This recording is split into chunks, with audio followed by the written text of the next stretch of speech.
Olá, seja muito bem-vindo. Pense comigo, um exército, no auge na sua glória, sabe? Acabaram de ter uma vitória que parecia impossível. O que ou quem poderia ser capaz de deter essa força? Pois é, hoje a gente vai mergulhar numa história antiga que mostra uma coisa impressionante. Às vezes, o maior perigo não está lá fora, no inimigo, mas sim num segredo, escondido bem no meio do seu próprio povo. Para entender o cenário, a gente precisa voltar um pouquinho. A cena acontece logo depois daquela queda milagrosa das muralhas de Jericó. O moral de Israel estava nas alturas. A nação parecia, sinceramente, invencível. E aí fica essa pergunta no ar. Depois de uma vitória tão espetacular, o que poderia dar errado? Bem, a resposta veio e veio de uma forma rápida e brutal. Um fracasso completamente inesperado que não só custou vidas, mas que plantou um medo e uma confusão gigantesca no coração de um povo que até aquele momento só conhecia a vitória. A confiança da nação inteira estava em jogo. E tudo começou na batalha seguinte, contra uma pequena cidade chamada Ai. O que parecia de verdade uma vitória garantida se transformou num desfecho simplesmente desastroso.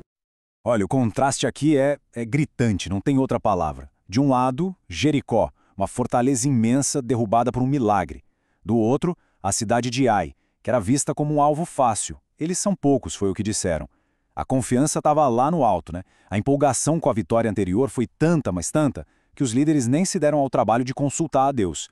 Eles simplesmente subestimaram o inimigo e, o mais importante, esqueceram de onde vinha a verdadeira força deles. O resultado? Uma derrota completa. 36 homens foram mortos. O número pode até parecer pequeno, mas, depois da vitória impecável em Jericó, o impacto foi profundamente humilhante e aterrorizante. O impacto psicológico foi imediato. Aquele medo paralisou a nação. A confiança evaporou. E o que ficou no lugar foi um desespero profundo. A moral do exército simplesmente desmoronou. A reação de Josué foi de pura angústia. Ele rasgou as roupas, se jogou no chão e questionou a Deus. A oração dele revela não só desespero, mas uma preocupação enorme com a reputação de Deus entre as nações vizinhas. Tipo, se Israel fosse derrotado, o que iriam pensar do Deus de Israel? Diante desse desastre todo, a busca por respostas teve que começar. O foco saiu do campo de batalha e se voltou para dentro, para uma investigação divina, para achar a causa oculta por trás daquela derrota. A resposta de Deus para Josué é direta e bem chocante. O problema não era a estratégia militar, não era a força do inimigo. O problema era interno. A ordem é clara: levante-se. Não era hora de lamentar, era hora de agir. A raiz da derrota estava no pecado, bem ali, dentro do acampamento. E aqui os comentários bíblicos destacam um termo hebraico bem específico, mahal. Isso aqui não é um erro qualquer, não. Essa palavra significa um ato de traição, sabe? Uma quebra de confiança deliberada, feita em segredo. Isso mostra o quão grave era a ofensa. E a acusação divina foi devastadora, com várias camadas. Não foi um único erro, foi uma cascata de transgressões. A aliança foi violada, pegaram coisas que eram consagradas, roubaram, mentiram para encobrir e, para piorar, esconderam tudo entre os seus próprios bens.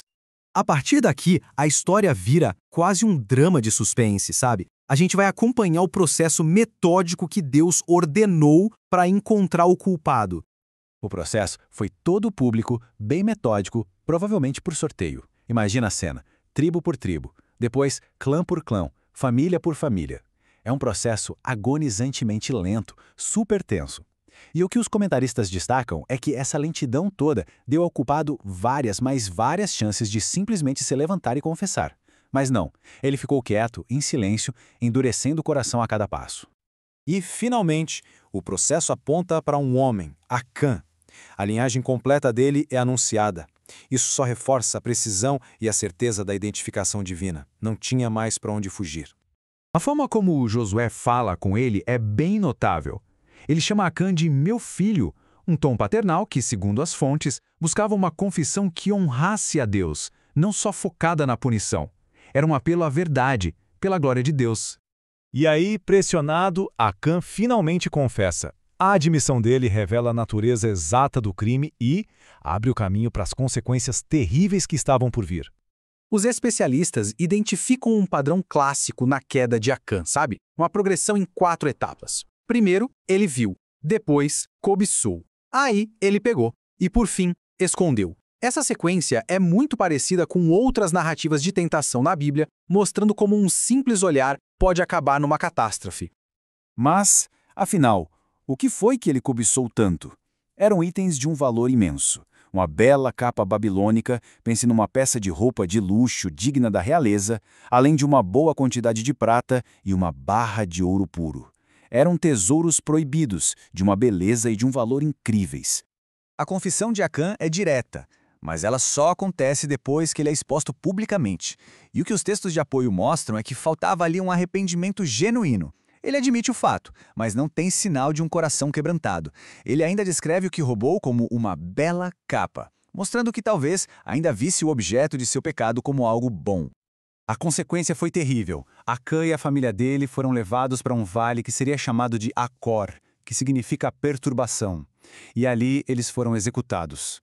Os comentaristas sugerem que a inclusão da família nisso tudo indica que eles foram cúmplices, pelo menos em esconder o crime, compartilhando daquele segredo. Ok, então, o que a gente pode aprender com essa história tão intensa? Os estudiosos bíblicos tiram dela algumas lições que, sinceramente, valem para qualquer época. No fim das contas, a história de Acã é um estudo de caso muito poderoso. Ela ensina que um pecado individual pode sim ter consequências coletivas. Mostra que o sucesso pode levar a um orgulho perigoso. Diferencia uma simples confissão de um arrependimento genuíno e, acima de tudo, serve de alerta sobre o poder destrutivo da cobiça, um desejo que começa em segredo, mas pode terminar em ruína pública. E assim, essa narrativa deixa a gente com uma reflexão final, né?